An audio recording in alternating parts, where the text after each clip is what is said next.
You try to tell yourself over and over it's just an image, just a stupid picture of a stupid dog that somebody has photoshopped teeth onto. It isn't even scary, or at least it isn't to you, not one bit. How could it scare you? It's just a picture. You tell yourself these things, but when you do, you lie. The image does scare you. Something about that smile, too wide with too many teeth. The same all to better to eat you with smile that the big bad wolf gave to Red Riding Hood. A smile full of threat and sharpness. A predatory smile. Again, you try to bury the idea, to ignore it, but it's no use. Even when you close your eyes, you see it smiling maniacally back at you, the eyes illuminated and searing, burning into your mind, your soul. You know right then, you have to get rid of it, to pass the image into somebody else, to do as the thing says and spread the word. You know that you'll do these things because you must, because if you don't, you know that eventually he will pay you a visit.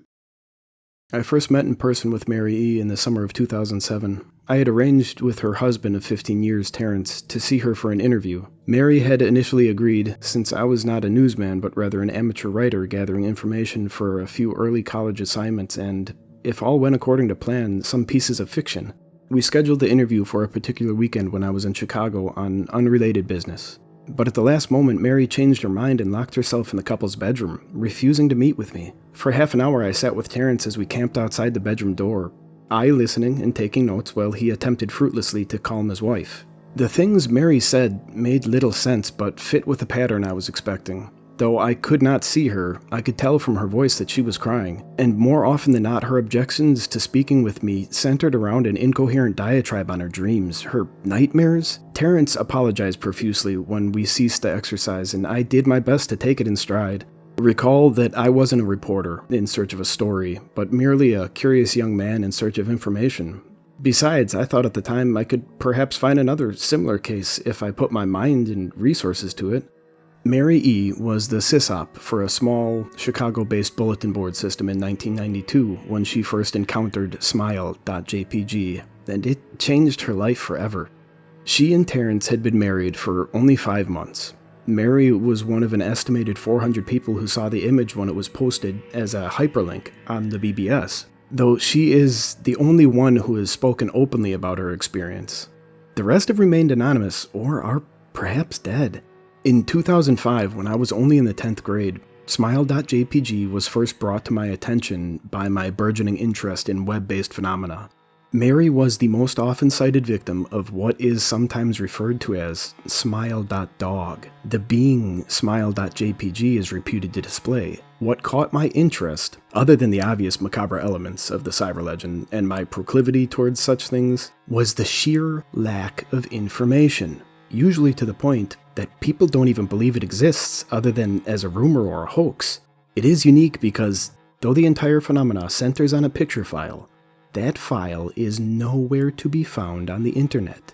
Certainly many photo-manipulated simulacra litter the web, showing up with the most frequency on sites such as the image board 4chan, particularly the X-focused paranormal subboard. It is suspected that these are fakes because they don't have the effect the true Smile.JPG is believed to have, namely sudden onset temporal lobe epilepsy and acute anxiety.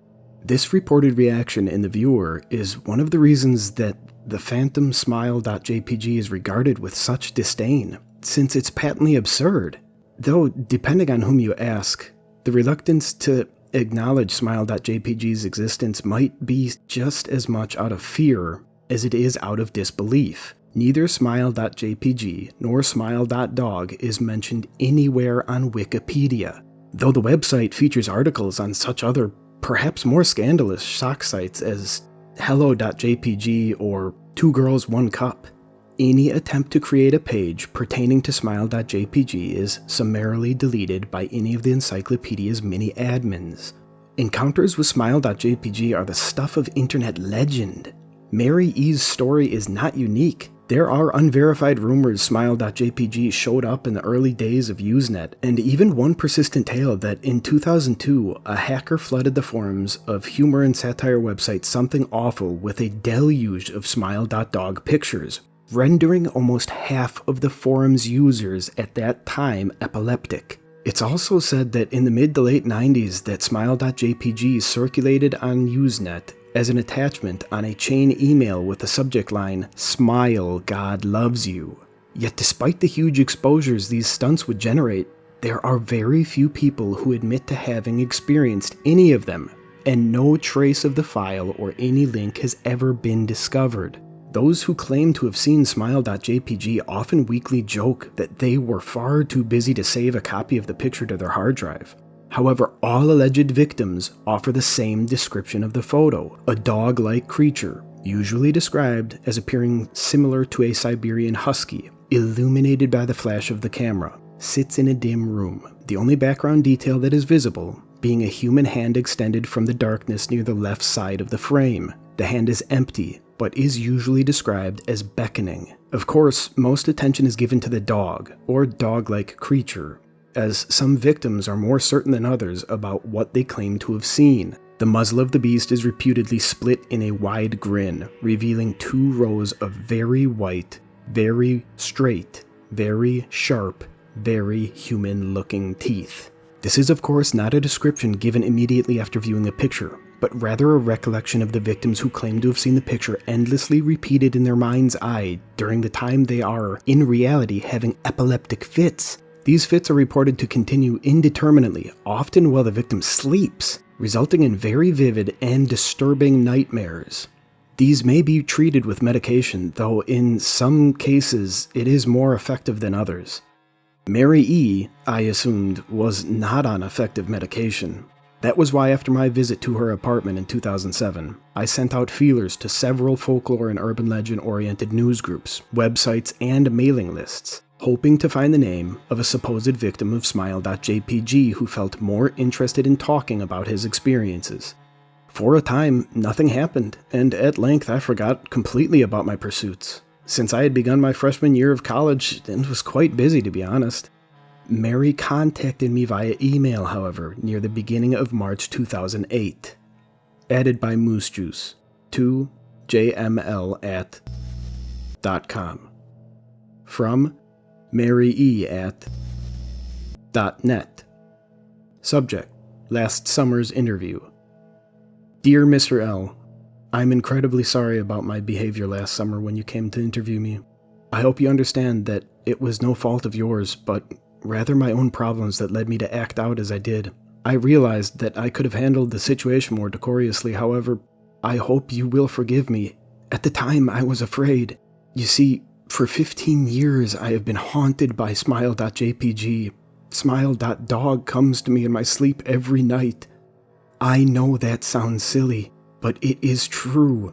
There is an ineffable quality about my dreams, my nightmares, that makes them completely unlike any real dreams I've ever had. I do not move and do not speak. I simply look ahead, and the only thing ahead of me is the scene from that horrible picture. I see the beckoning hand, and I see Smile.dog. It talks to me. It is not a dog, of course, though I am not quite sure what it really is. It tells me it will leave me alone if only I do as it asks. All I must do, it says, is spread the word. That is how it phrases its demands, and I know exactly what it means. It wants me to show it to someone else. And I could. The week after my incident, I received in the mail a manila envelope with no return address. Inside was only a 3.5-inch floppy disk. Without having to check, I knew precisely what was on it. I thought for a long time about my options. I could show it to a stranger, a co-worker. I could even show it to Terrence, as much as the idea disgusted me. And what would happen then? Well, if Smile.dog kept its word, I could sleep. Yet if it lied, what would I do? And who was to say something worse would not come for me if I did as the creature asked? So I did nothing for 15 years, though I kept the disc hidden amongst my things. Every night for 15 years, Smile.dog has come to me in my sleep and demanded that I spread the word. For 15 years I have stood strong, though there have been many hard times. Many of my fellow victims on the BBS board where I first encountered Smile.JPG stopped posting. I heard some of them committed suicide. Others remained completely silent, simply disappearing off the face of the web. They are the ones that I worry about the most. I sincerely hope you will forgive me, Mr. L. But last summer when you contacted me and my husband about an interview, I was near the breaking point. I decided I was going to give you the floppy disk. I did not care if Smile.dog was lying or not. I wanted it to end. You were a stranger, someone I had no connection with, and I thought I would not feel sorrow when you took the disk as part of your research and sealed your fate. Before you arrived, I realized what I was doing was plotting to ruin your life. I could not stand the thought, and in fact, I still can't. I am ashamed, Mr. L, and I hope this warning will dissuade you from any further investigation of Smile.JPG. You may in time encounter someone who is, if not weaker than I, then wholly more depraved. Someone who will not hesitate to follow Smile.dog's orders. Stop while you are still whole. Sincerely, Mary E. Terrence contacted me later that month with news that his wife had killed herself. While cleaning up various things she'd left behind, closing email accounts and the like, he happened upon the above message. He was a man in shambles. He wept as he told me to listen to his wife's advice. He found the disc he revealed and burned it until nothing was left but a stinking pile of blackened plastic. The part that most disturbed him, however, was how the diskette hissed as it melted. Like some sort of animal, he said. I will admit that I was a little uncertain about how to respond to this. At first I thought perhaps it was a joke, with the couple belatedly playing with the situation in order to get a rise out of me. A quick check of several Chicago newspapers' online obituaries, however, proved that Mary E. was indeed dead. There was, of course, no mention of suicide in the article. I decided that, for a time at least, I would not further pursue the subject of Smile.JPG, especially since I had finals coming up at the end of May. But the world has odd ways of testing us. Almost a full year after I had returned from my disastrous interview with Mary E., I received another email. To jml@.com. From elzahir82@.com. Subject: Smile. Hello. I found your email address through a mailing list. Your profile said that you are interested in Smile Dog. I have seen it. It is not as bad as everyone says. I have sent it to you here. Just spreading the word. That final line chilled me to my bones. According to the email client, there was one file attachment called, naturally, Smile.JPG. I considered downloading it for some time.